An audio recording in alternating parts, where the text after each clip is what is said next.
श्री सीताराम चंद्राभ्याम नमः। सुंदरकांड 48वां सर्ग। इंद्रजीत और हनुमान जी का युद्ध। उसके दिव्यास्त्र के बंधन में बंधकर हनुमान जी का रावण के दरबार में उपस्थित होना।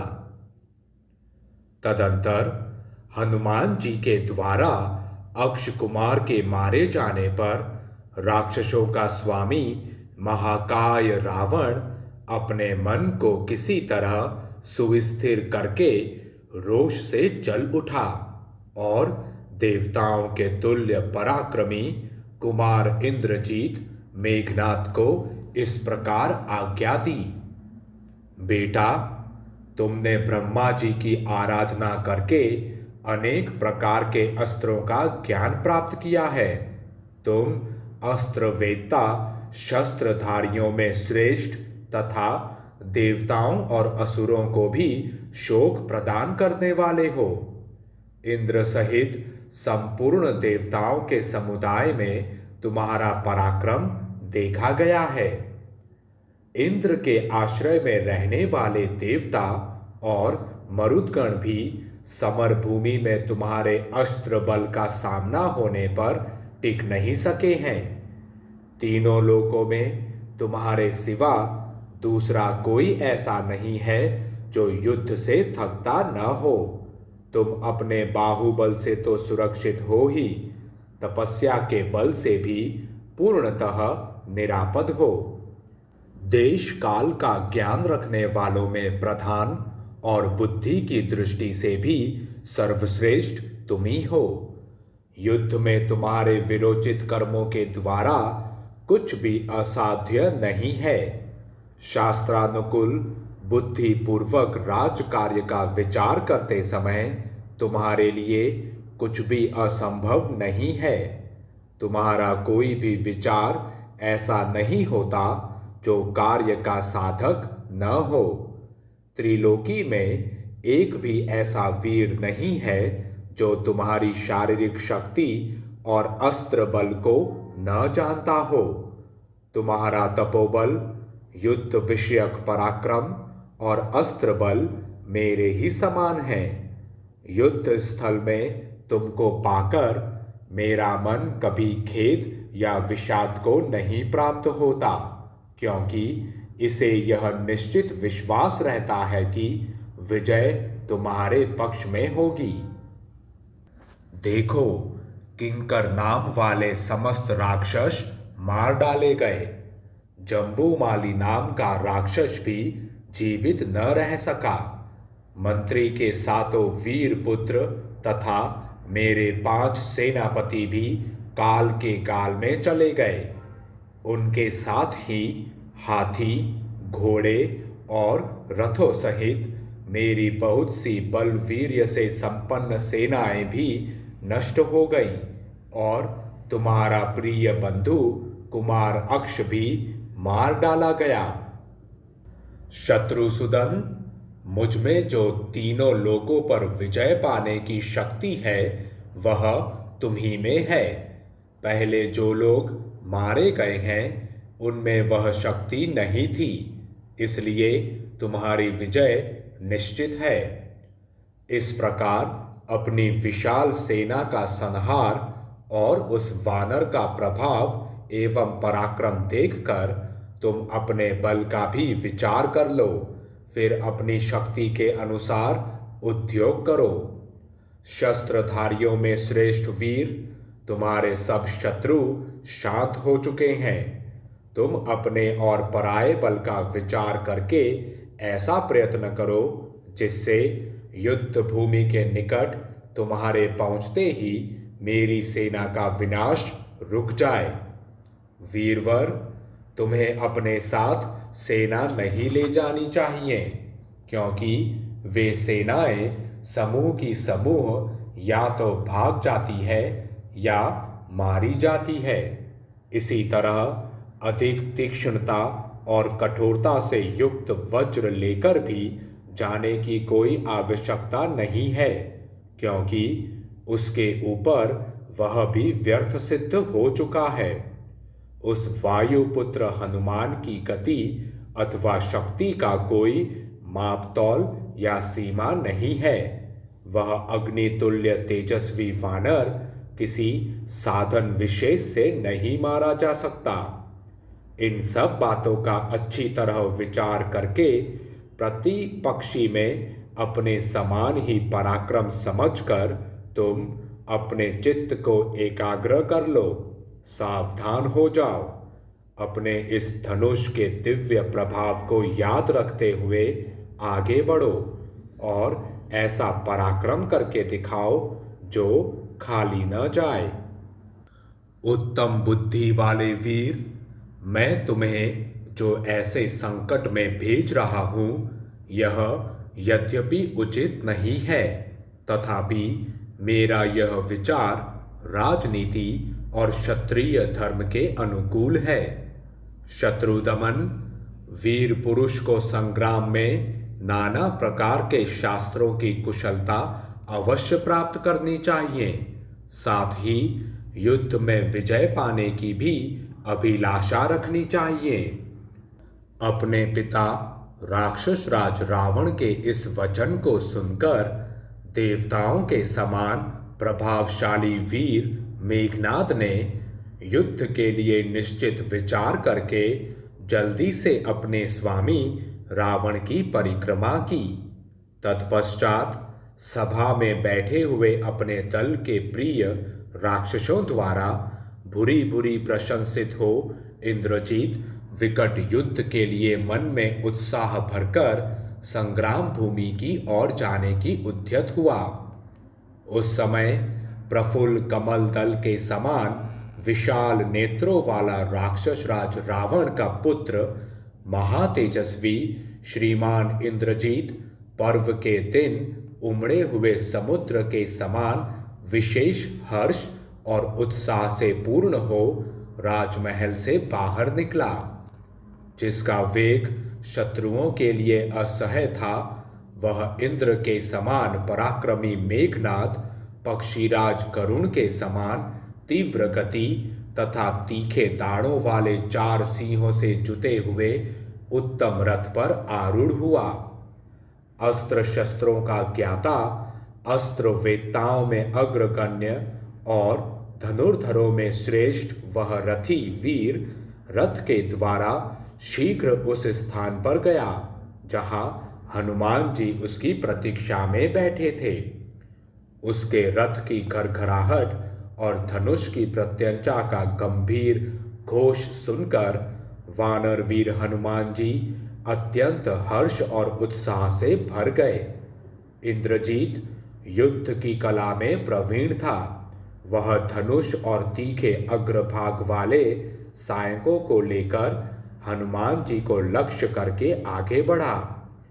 हृदय में हर्ष और उत्साह तथा हाथों में बाण लेकर वह ज्यों ही युद्ध के लिए निकला, त्यों ही संपूर्ण दिशाएं मलिन हो गई और भयानक पशु नाना प्रकार से आर्तनाद करने लगे। उस समय वहां नाग, यक्ष, महर्षि और नक्षत्र मंडल में विचरने वाले सिद्धगण भी आ गए। साथ ही पक्षियों के समुदाय भी आकाश को आच्छादित करके अत्यंत हर्ष में भरकर उच्च स्वर से चहचहाने लगे। इंद्राकार चिन्ह वाली ध्वजा से सुशोभित रथ पर बैठकर शीघ्रतापूर्वक आते हुए मेघनाद को देखकर वेगशाली वानर वीर हनुमान ने बड़े जोर से गर्जना की और अपने शरीर को बढ़ाया। उस दिव्य रथ पर बैठकर विचित्र धनुष धारण करने वाले इंद्रजीत ने बिजली की गड़गड़ाहट के समान टंकार करने वाले अपने धनुष को खींचा। फिर तो अत्यंत दुस्सह वेग और महान बल से संपन्न हो युद्ध में निर्भय होकर आगे बढ़ने वाले वे दोनों वीर कपीवर हनुमान तथा राक्षस राजकुमार मेघनाद परस्पर वैर बांधकर देवराज इंद्र और दैत्यराज बलि की भांति एक दूसरे से भिड़ गए। अप्रमेय शक्तिशाली हनुमान जी विशाल शरीर धारण करके अपने पिता वायु के मार्ग पर विचरने और युद्ध में सम्मानित होने वाले उस धनुर्धर महारथी राक्षस वीर के बाणों के महान वेग को व्यर्थ करने लगे। इतने ही में शत्रु वीरों का संहार करने वाले इंद्रजीत ने बड़ी और तीखी नोक तथा सुंदर परों वाले सोने की विचित्र पंखों से सुशोभित और वज्र के समान वेगशाली बाणों को लगातार छोड़ना आरंभ किया। उस समय उसके रथ की घरघराहट मृदंग, भेरी और पटह आदि बाजों के साथ एवं खींचे जाते हुए धनुष की टंकार सुनकर हनुमान जी फिर ऊपर की ओर उछले। ऊपर जाकर वे महाकपि वानरवीर लक्ष्य भेदने में प्रसिद्ध मेघनाथ के साधे हुए निशाने को व्यर्थ करते हुए उसके छोड़े हुए बाणों के बीच से शीघ्रतापूर्वक निकलकर अपने को बचाने लगे। वे पवन कुमार हनुमान बारंबार उसके बाणों के सामने आकर खड़े हो जाते और फिर दोनों हाथ फैलाकर बात की बात में उड़ जाते थे। वे दोनों वीर महान वेग से संपन्न तथा युद्ध करने की कला में चतुर थे। वे संपूर्ण भूतों के चित्त को आकर्षित करने वाला उत्तम युद्ध करने लगे। वह राक्षस हनुमान जी पर प्रहार करने का अवसर नहीं पाता था और पवन कुमार हनुमान जी भी उस महामनस्वी वीर को धर दबाने का मौका नहीं पाते थे। देवताओं के समान पराक्रमी वे दोनों वीर परस्पर भिड़कर एक दूसरे के लिए दुस्सह हो उठे। लक्ष्य वेद के लिए चलाए हुए मेघनाथ के वे अमोघ बाण भी जब व्यर्थ होकर गिर पड़े, तब लक्ष्य पर बाणों का संधान करने में सदा एकाग्रचित रहने वाले उस महामनस्वी वीर को बड़ी चिंता हुई। उन कपि श्रेष्ठ को अवध्य समझकर राक्षस राजकुमार मेघनाथ वानर वीरों में प्रमुख हनुमान जी के विषय में यह विचार करने लगा कि इन्हें किसी तरह कैद कर लेना चाहिए, परंतु ये मेरी पकड़ में आ कैसे सकते हैं। फिर तो अस्त्र वेत्ताओं में श्रेष्ठ उस महातेजस्वी वीर ने उन कपि श्रेष्ठ को लक्ष्य करके अपने धनुष पर ब्रह्मा जी के दिए हुए अस्त्र का संधान किया। अस्त्र तत्व के ज्ञाता इंद्रजीत ने महाबाहु पवन कुमार को अवध्य जानकर उन्हें उस अस्त्र में बांध लिया। राक्षस द्वारा उस अस्त्र में बांध लिए जाने पर वानर वीर हनुमान जी निश्चेष्ट होकर पृथ्वी पर गिर पड़े।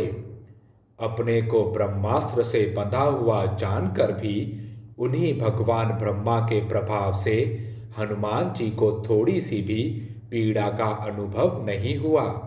वे प्रमुख वानर वीर अपने ऊपर ब्रह्मा जी के महान अनुग्रह का विचार करने लगे।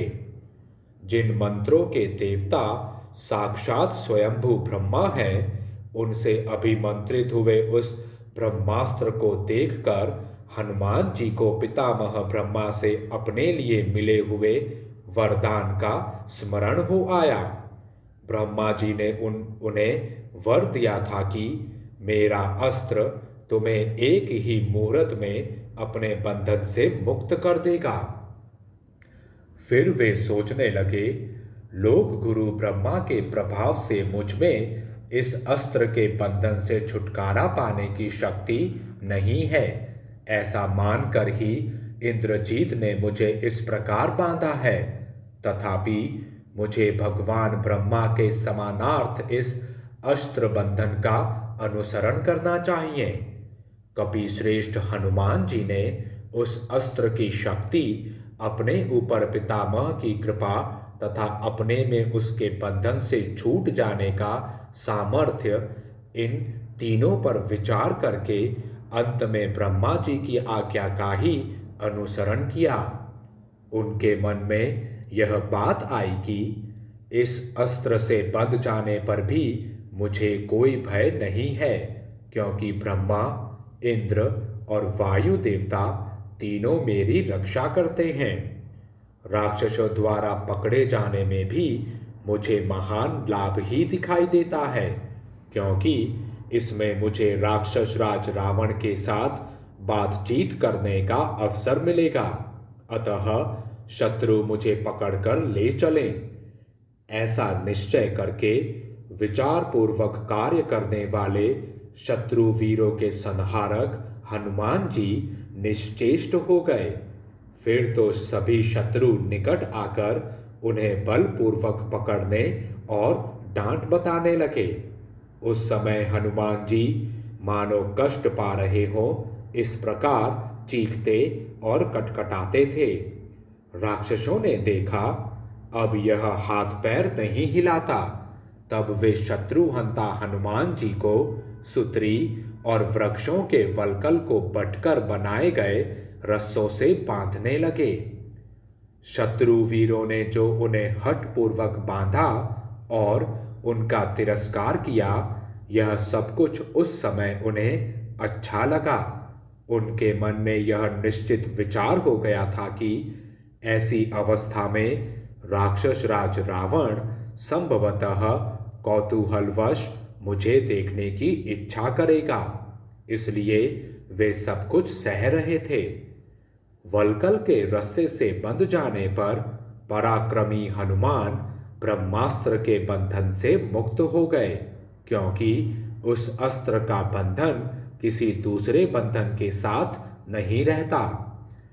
वीर इंद्रजीत ने जब देखा कि यह वानर शिरोमणि तो केवल वृक्षों के वल्कल से बंधा है, दिव्यास्त्र के बंधन से मुक्त हो चुका है, तब उसे बड़ी चिंता हुई। वह सोचने लगा, दूसरी वस्तुओं से बंधा हुआ होने पर भी यह अस्त्र बंधन में बंधे हुए की भांति बर्ताव कर रहा है। ओह, इन राक्षसों ने मेरा किया हुआ बहुत बड़ा काम चौपट कर दिया। इन्होंने मंत्र की शक्ति पर विचार नहीं किया। यह अस्त्र जब एक बार व्यर्थ हो जाता है, तब पुनः दूसरी बार इसका प्रयोग नहीं हो सकता। अब तो विजय होकर भी हम सब लोग संशय में पड़ गए।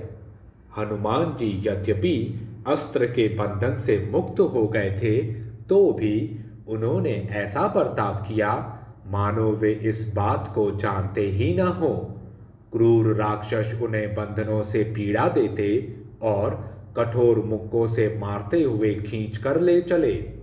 इस तरह वे वानर वीर राक्षस राज रावण के पास पहुंचाए गए।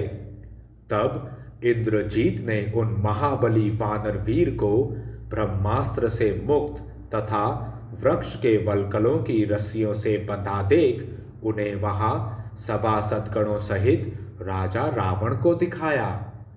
मतवाले हाथी के समान बंधे हुए उन वानर शिरोमणि को राक्षसों ने राक्षस राज रावण की सेवा में समर्पित कर दिया। उन्हें देखकर राक्षस वीर आपस में कहने लगे, यह कौन है?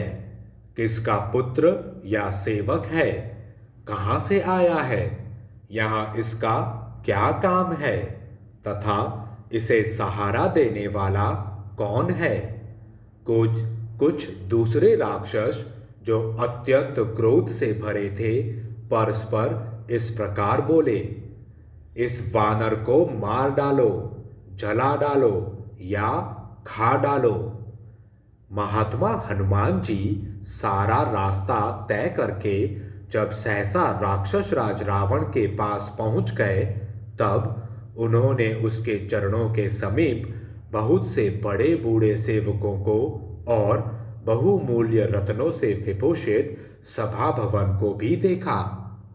उस समय महातेजस्वी रावण ने विकट आकार वाले राक्षसों के द्वारा इधर उधर घसीटे जाते हुए कपि श्रेष्ठ हनुमान जी को देखा। कपि श्रेष्ठ हनुमान ने भी राक्षस राज रावण को तपते हुए सूर्य के समान तेज और बल से संपन्न देखा। हनुमान जी को देखकर दशमुख रावण की आंखें रोष से चंचल और लाल हो गईं। उसने वहां बैठे हुए कुलीन, सुशील और मुख्य मंत्रियों को उनसे परिचय पूछने के लिए आज्ञा दी। उन सब ने पहले क्रमशः कपिवर हनुमान से उनका कार्य, प्रयोजन तथा उसके मूल कारण के विषय में पूछा। तब उन्होंने यह बताया कि मैं वानर राज सुग्रीव के पास से उनका दूत होकर आया हूं। इस प्रकार श्री वाल्मीकि निर्मित आर्ष रामायण आदि काव्य के सुंदर कांड में 48वां सर्ग पूरा हुआ। जय श्री राम।